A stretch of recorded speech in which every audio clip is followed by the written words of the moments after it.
મકર સંક્રાંતિ નિમિત્તે આજે ખાડી ફળિયામાં આપણી વચ્ચે ઉપસ્થિત ગોધરા શહેરના પ્રથમ નાગરિક શ્રી જયેશભાઈ, જિલ્લાના લોકપ્રિય પોલીસ અધિક્ષક શ્રી હિમાંશુ સોલંકી, આપના લોકલાડીલા ડીવાયએસપી શ્રી પરાક્રમસિંહ રાઠોડ, આ ક્ષેત્રના તમામ પોલીસ અધિકારી અને કર્મચારી મિત્રો અને ખાડી ફળિયાની જનતા ભાઈઓ અને બહેનો, સૌપ્રથમ તો હું આપ સર્વને આ મકર સંક્રાંતિ પર્વ નિમિત્તે હાર્દિક શુભકામનાઓ પાઠવું છું.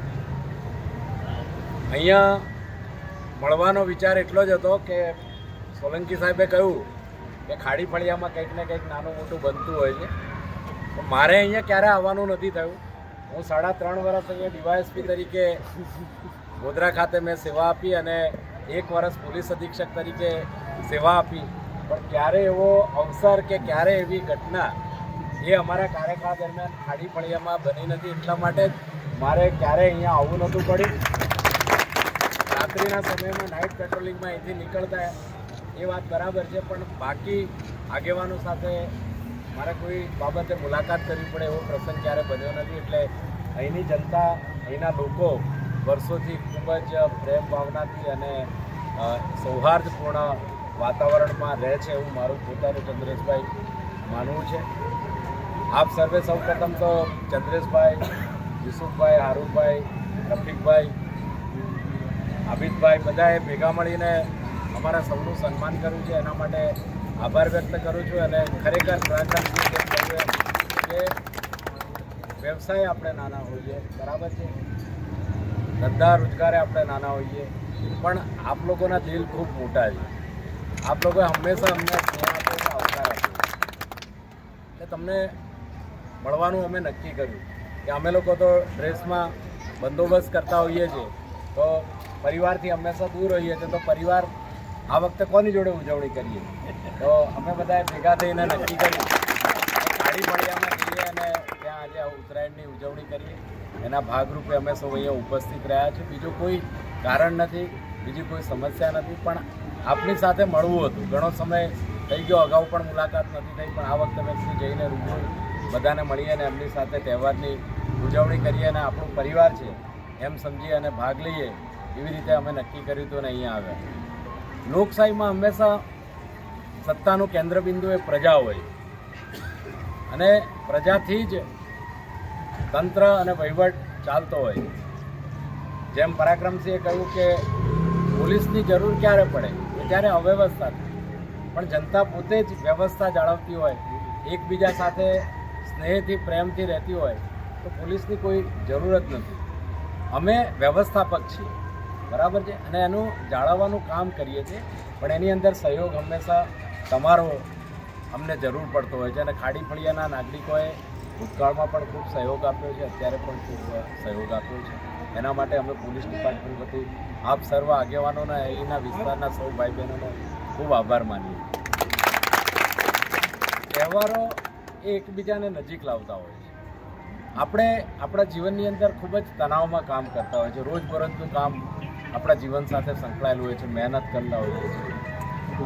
જ્યારે જ્યારે આ તહેવાર આવે છે ત્યારે આપણે તણાવમુક્ત થતા હોય છે, એકબીજાને મળતા હોય છે, એકબીજાની લાગણીઓ એકબીજા સામે પ્રગટ કરતા હોય છે, સુખ અને દુઃખની વાતો કરતા હોય છે. એમ કરતાં કરતાં તહેવાર પૂર્ણ થાય છે, પણ તહેવાર આપણા મનને, આપણા આત્માને અને આપણા મસ્તિષ્કને શાંતિ આપે છે.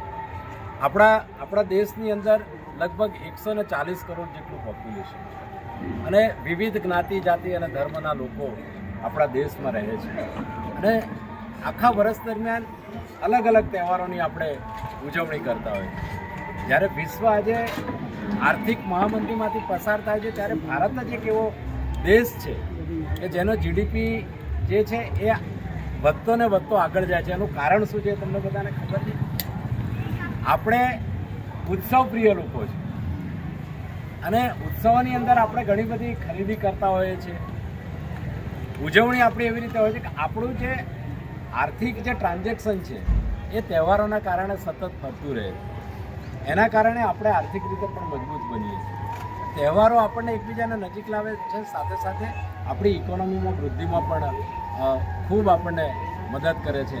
નાના નાના તબક્કાને તહેવારો મદદ કરતા હોય છે. દાખલા તરીકે ઉત્તરાયણ છે તો ફિરકી બનાવવાવાળા, પતંગ બનાવવાવાળા, આ ચીકી બનાવવાવાળા, બરાબર છે, માંજો કલર કરવાવાળા, એવા નાના નાના માણસોને રોજગાર મળતો હોય છે. નવરાત્રિ જેવો તહેવાર આવે ત્યારે ચણિયાચોળી બનાવવાવાળા, દાંડિયા બનાવવાવાળા, બરાબર છે, શૃંગારના જે સાધનો બનાવે એમને મદદરૂપ થવાતું હોય છે. જ્યારે ગણપતિ વિસર્જન આવે છે ત્યારે નાની નાની ગણપતિ ભગવાનની મૂર્તિઓ બનાવવામાં ડીજેવાળાને, વાહનવાળાને બધાને મદદરૂપ થતું હોય. ઈદ જ્યારે આવે છે ત્યારે નાના મોટા વેપારીઓને જે ખરીદી થાય છે. એટલે આપણે ઇકોનોમિકલી પણ તહેવાર એ એકબીજાને મદદ કરે છે. અને તહેવારો જીવનની અંદર ખૂબ મહત્ત્વના છે. અને ભારત જ એક એવો દેશ છે કે જ્યાં લગભગ 2 કે 3 મહિને એક તહેવાર આવે છે અને તમામ કોમ, તમામ જ્ઞાતિ જાતિના લોકો ભેગા મળી અને તહેવારની ઉજવણી કરતા હોય છે.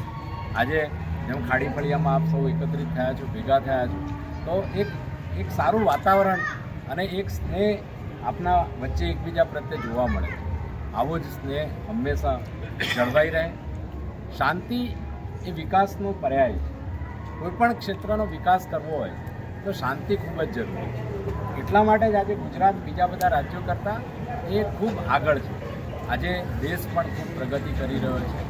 આજે નવા નવા આયામો આપણે સિદ્ધ કરી રહ્યા છીએ. ચંદ્રયાન આપણે જ્યાં કોઈ ના ઉતરી શકે એવા દક્ષિણ વિસ્તારની અંદર ઉતાર્યું. વૈજ્ઞાનિક રીતે આપણે ખૂબ આગળ વધી ગયા. ખેલકૂદની દ્રષ્ટિએ પણ આગળ વધી ગયા. અને આ દેશમાં સૌને આગળ વધવાની તક છે.